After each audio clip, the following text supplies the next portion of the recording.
Aladdin.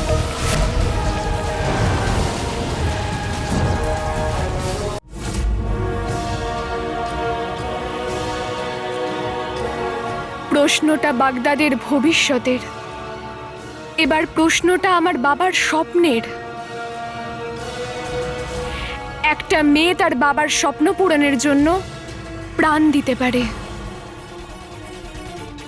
কিন্তু হারতে কখনোই পারে না।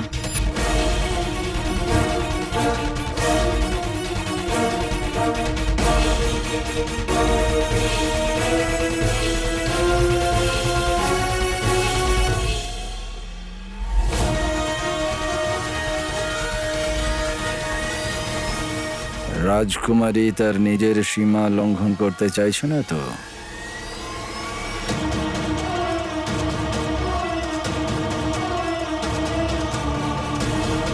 মৌলভী সাহেব, আপনি শুরু করুন। যে উদ্দেশ্যে আমি এসেছি সেটা যেন না থামে।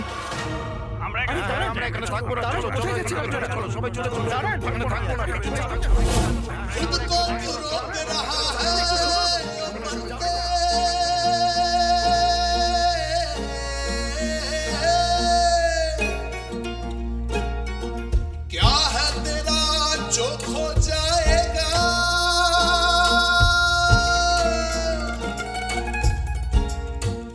हिम्मत दिखा तू रत्ती भर की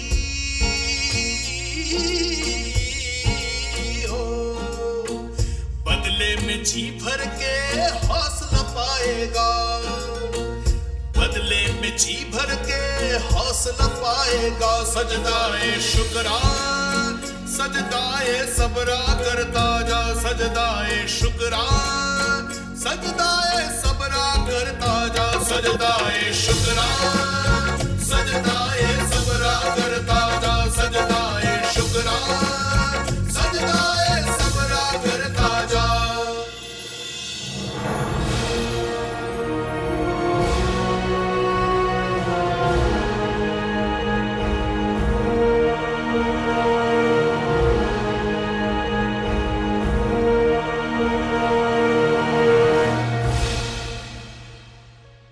রাজকুমারী আসলে করতেটা কি চাইছে?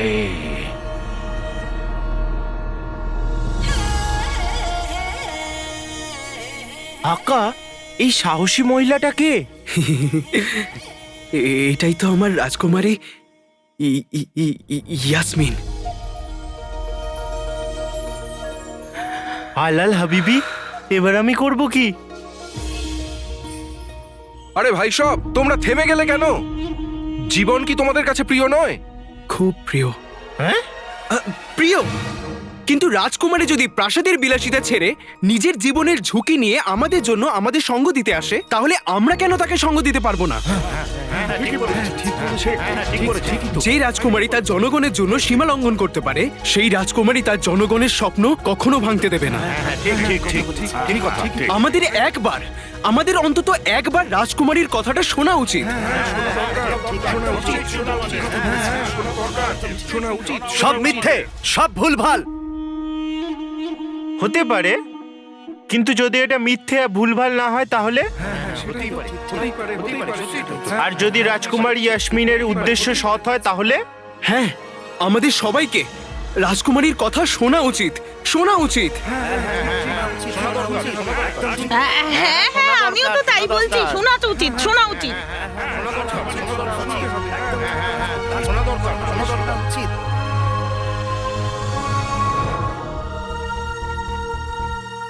আকা আলাদিন নাম তো শুনেছো নিশ্চয়ই? তুমি পেছনে কেন? যাও, সামনে যাও। রাজকুমারী ইয়াসমিনকে সামনে থেকে দেখবে না? না জিনু, যখন রাজকুমারী পুরো বাগদাদের জন্য ভাবছে, তখন আমি একা নিজের জন্য কি করে ভাবতে পারি? আর তাছাড়াও যে মনের মধ্যে থাকে তার কাছে যাবার প্রয়োজন পড়ে না। আমরা এখানেই দাঁড়াবো আর দেখবো কেউ যেন পিছনে না পড়ে যায়। আলাল হাবিবি, এবার আমি করব কি? ইচ্ছা হচ্ছে তোমাকে চুমু। আকা, আমার জানা ছিল না তোমার ভালোবাসার রং এত গাঢ়। জিনু, 12 বছর 5 মাস 7 দিন আর 14 ঘন্টায় দুনিয়ার সব রঙে গাঢ় হয়ে যায়। আর এটা তো আমার ভালোবাসা। অনেক আগে রাজকুমারীকে দেখেছিলাম, দেখা মাত্রই জ্ঞান হারাই। আজ অবশেষে জ্ঞান ফিরল। আপনারা সবাই কি ভাবেন যে আমি আপনাদের চিন্তা করি না? রাজকুমারী ইয়াসমিন তার জনগণকে ভালোবাসে না? যদি আপনারা এটা ভেবে থাকেন তাহলে ঠিকই ভেবেছেন।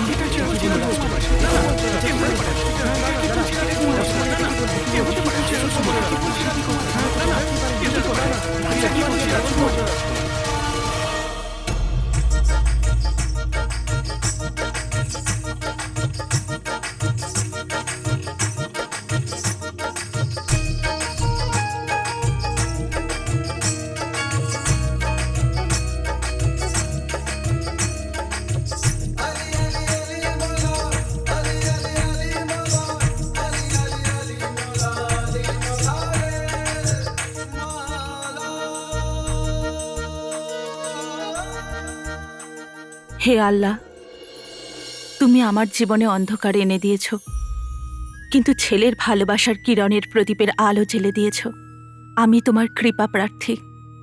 আমি জানি ওর জীবনে যত সমস্যা আছে সেগুলো সমস্যা নয়, ওগুলো পরীক্ষা, যেগুলো পার করে আমার আলাদিন এক মহান মানুষ তৈরি হবে। এই মা শুধু এইটুকুই চায় যে তুমি তার জীবনে যত পরীক্ষায় লিখে দাও না কেন, কিন্তু ঘৃণা লিখে দিও না। আমি ভয় পাই যে তার পিতাকে দেওয়া আরোপ ওর মনে অন্য মানুষের প্রতি ঘৃণা না তৈরি করে।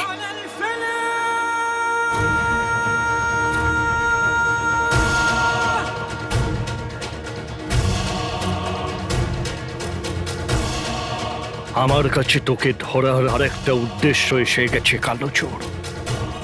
তুই ওমারকে ফাঁকি দিয়েছিস, এবার আমি তোর কাছে পৌঁছেই ছাড়ব। তুই এখান থেকেই পালিয়ে গিয়েছিলি। এখানে দুটো রাস্তা, এক এই রাস্তা, এদিকে তো কোতোয়াল পাহারা দিচ্ছে, আর এই রাস্তা দরগার দিকে যাচ্ছে। তোর প্রমাণ এখান থেকেই পাওয়া যাবে।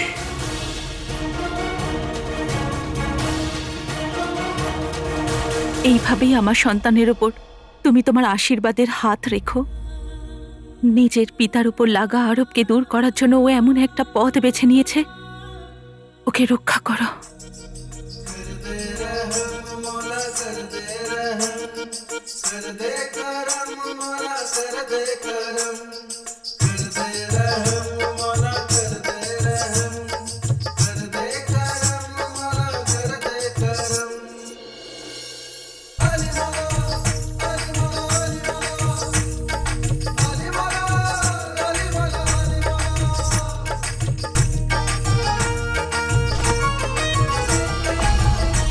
ক্ষমা করবেন দিদি, আপনার সুতোটা পড়ে গেল।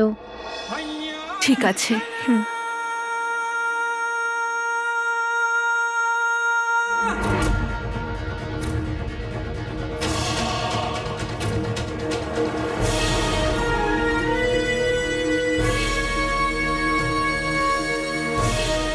মনে হচ্ছে কারোর প্রার্থনা দড়ি খুলে গেছে।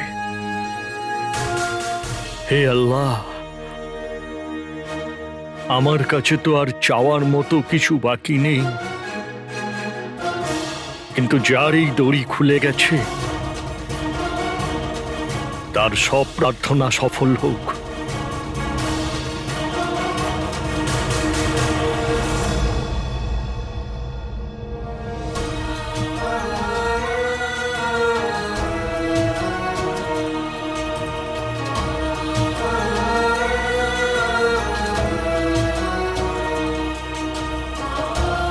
এই মায়ের এই প্রার্থনা যেন আমার আলাদিন সুস্থ থাকে।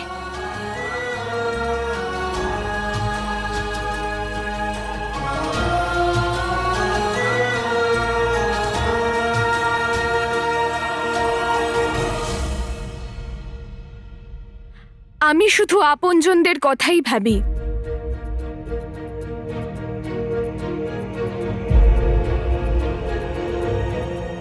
আমি খুব অহংকারী, আমি আপনজনদের প্রতি খুব অহংকারী।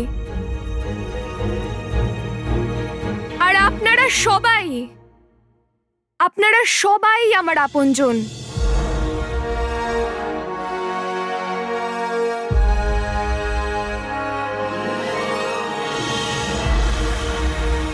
আমার বাবা আমার আপনজন, আর আমি জেদ ধরে নিয়েছি যে আমি আমার বাবার স্বপ্ন পূরণ করেই ছাড়বো। জানেন কেন?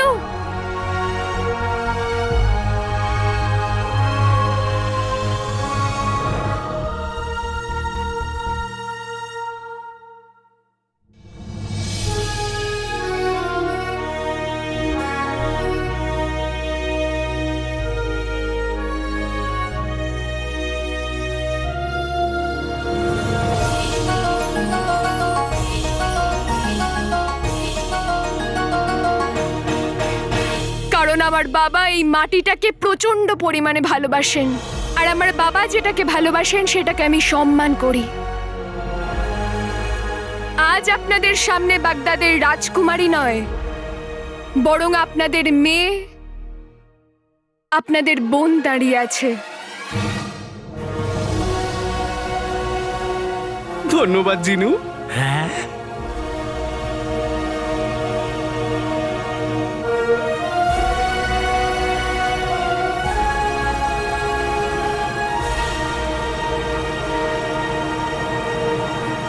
আমি আপনাদের কাছে অনুরোধ করছি, আপনাদের দেশের প্রতি যে কর্তব্য সেটাকে পালন করুন।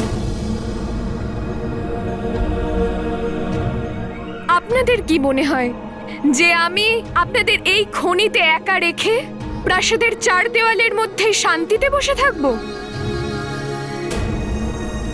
যদি আপনারা এটা ভাবেন তাহলে ভুল ভাবছেন, কারণ আমি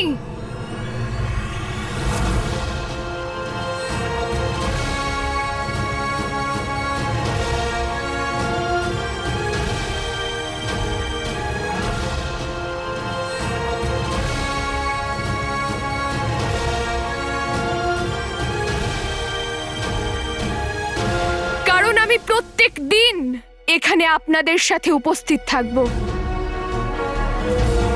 আপনাদের ওপর যদি কোনো বিপদ আসে তাহলে তার মোকাবিলা আমি করব।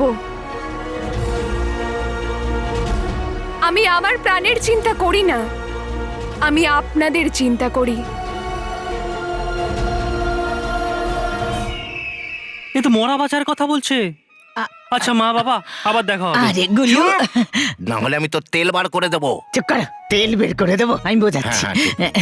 গুল্লু, আমার সোনা চাঁদ, আমার হিরে মানিক, হ্যাঁ বোঝার চেষ্টা কর।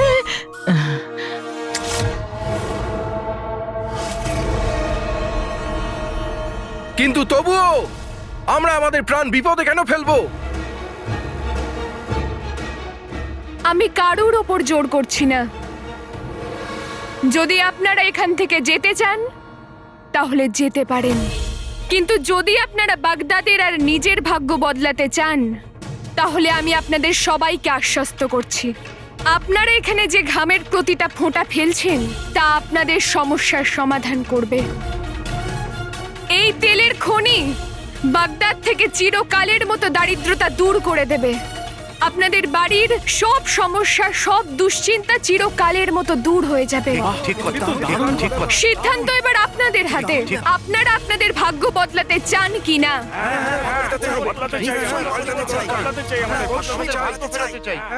আপনারা আমার সঙ্গে আছেন কিনা? রাজকুমারীর সঙ্গ দেওয়াটা কি উচিত হবে? ওরা গিয়েই দেখি না তো রাজকুমারীর কথা বলছি। হ্যাঁ, সেটাই তো ভাবছি। তাই তো কিছু আমাদের ভাগ্য তো পাল্টে যেতে পারে। রাজকুমারীর সঙ্গ দেওয়াটা কি উচিত হবে? হ্যাঁ, সেটাই তো ভাবছি। তাই তো কিন্তু আমাদের ভাগ্য তো পাল্টে যেতে পারে। রাজকুমারীর সঙ্গ দেওয়াটা কি উচিত হ্যাঁ, হবে? সেটাই তো ভাবছি। রাজকুমারী, আমরা আপনার সঙ্গে আছি। রাজকুমারী, আমরা আপনার সঙ্গে আছি। হ্যাঁ হ্যাঁ রাজকুমারী, আমরা আপনার সঙ্গে আছি। আমরা আপনার সঙ্গে আছি। হ্যাঁ রাজকুমারী, আমরা আপনার সঙ্গে আছি।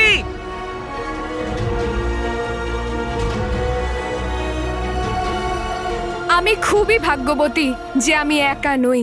আমার সাথে কেউ আসুক বা না আসুক, কিন্তু আমি বাগদাদের রাজকুমারী ইয়াসমিন নিজের বাগদাদের জন্য আর নিজের জনগণের জন্য এই খনি নিশ্চয়ই খুঁড়ব। আপনার স্বপ্ন আমাদের স্বপ্ন রাজকুমারী, বাগদাদকে ধনী করে তুলবো।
ভালোই হয়েছে, লোক কম, পুরস্কার ভাগ করতে হবে না। হ্যাঁ জিনু, ভেবে দেখ আমরা কত ধনী হয়ে যাব আর এরা কত গরিব। তারপর এরা আমাদের থেকে ভিক্ষা চাইবে। এদের কাছে এদের ছুঁচোর মতো মাথায় চামেলির তেল লাগানোর অর্থও থাকবে না। হ্যাঁ,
বাগদাদের জন্য।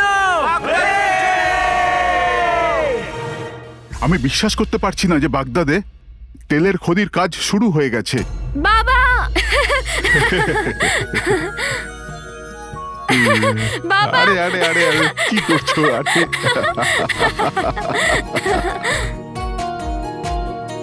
আমি তোমাকে বলে বোঝাতে পারবো না আমার তোমার উপর কত গর্ব হচ্ছে। তুমি আমার স্বপ্নকে বাঁচিয়ে তুলেছো। এইসব তোমার জন্যই হয়েছে বাবা। আমি তো শুধু তোমার দেখানো পথে এগোচ্ছি। অতি উত্তম, অতি উত্তম।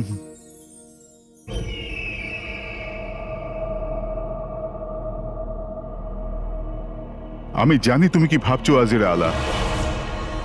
এটাই তো বাগদাদের সিংহাসনের জন্য রাজকুমারীর থেকে ভালো উত্তরসূরি পাওয়াই যাবে না। একদম ঠিক কথা বলেছেন আপনি মহামান্য বাদশাহ। আসলে আমার বাগদাদের রাজকুমারীর ওপর গর্বও হয়, আবার সম্মানও করি। তাই হয়তো এই ব্যাপারে ওনাকে অগ্রাহ্য করার প্রশ্নই নেই। আমি শুধু এই কারণে ভয় পাচ্ছি যে জনসাধারণ ওনার নেতৃত্বের দিকে আঙুল না তুলে দেয়।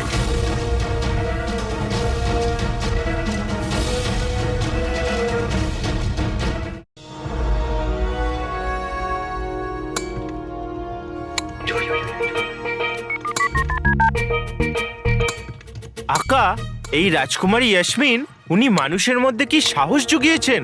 এবার সবাই মিলে তেলের খনি খুঁড়ছে। আমি বলেছিলাম না জিনু, আমার রাজকুমারী এই ইয়াসমিনের মতন কেউ নেই। রাজকুমারীর স্বপ্ন আমার স্বপ্ন। এবার তাড়াতাড়ি কাজ শেষ করা যাক। যত তাড়াতাড়ি কাজ শেষ করব তত তাড়াতাড়ি বাদশার সাথে দেখা হবে আর বাবার সত্যিটা জানতে পারবো। কিন্তু আকা, লক্ষ্য যখন আমাদের এত সামনেই, তুমি এত ঘুরপথে কেন যাচ্ছ? মানে? আকা, আমি কিছু সেপাইদের কথা বলতে শুনেছি যে এই কাজের তদারকি রাজকুমারী নিজে করছেন, আর উনি এই পাশের রাজকীয় তাঁবুতে উপস্থিত আছেন। তাহলে যদি আমরা ওনার কাছে যাই, আমাদের বক্তব্য রাখি, উনি আমাদের কথা নিশ্চয়ই শুনবেন আর আমাদের কাজ সহজ হয়ে যাবে। হ্যাঁ জিনু, এটা তুই একদম ঠিক বলেছিস। আমরা রাজকুমারীর কাছে গেলে উনি আমাদের সাহায্য নিশ্চয়ই করবেন। হ্যাঁ, তাহলে খনি খোঁড়ার কাজ ছাড়ো আর রাজকুমারী ইয়াসমিনের কাছে চলো। আকা, তোমার ছোটবেলার স্বপ্নকে পূরণ করো। যখন তোমার মতো সুন্দর দেখতে যুবক রাজকুমারী ইয়াসমিনের সামনে আসবে, তখন ওনার মন নিজে থেকেই ভালোবেসে ফেলবে আর উনি তোমায় হৃদয় দিয়ে বসবেন।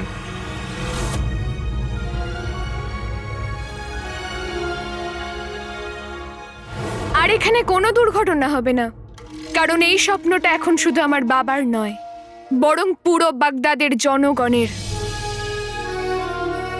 যদি আপনি আমার সাথে না থাকতে পারেন কোনো ব্যাপার নয়, অন্তত আমার আশাটা বারবার ভেঙে দেবেন না। না, আমি এটাই বলতে ওয়াজিরে চাইছি। আলা, এটা নতুন প্রজন্মের উদ্যম। আমি বা তুমি এর সাথে তাল মেলাতে পারবো না।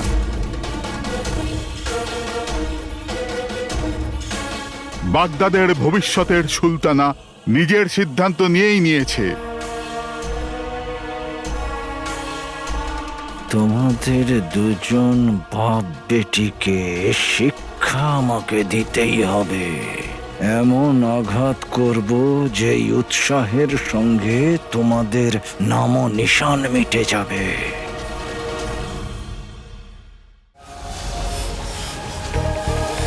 আলাদি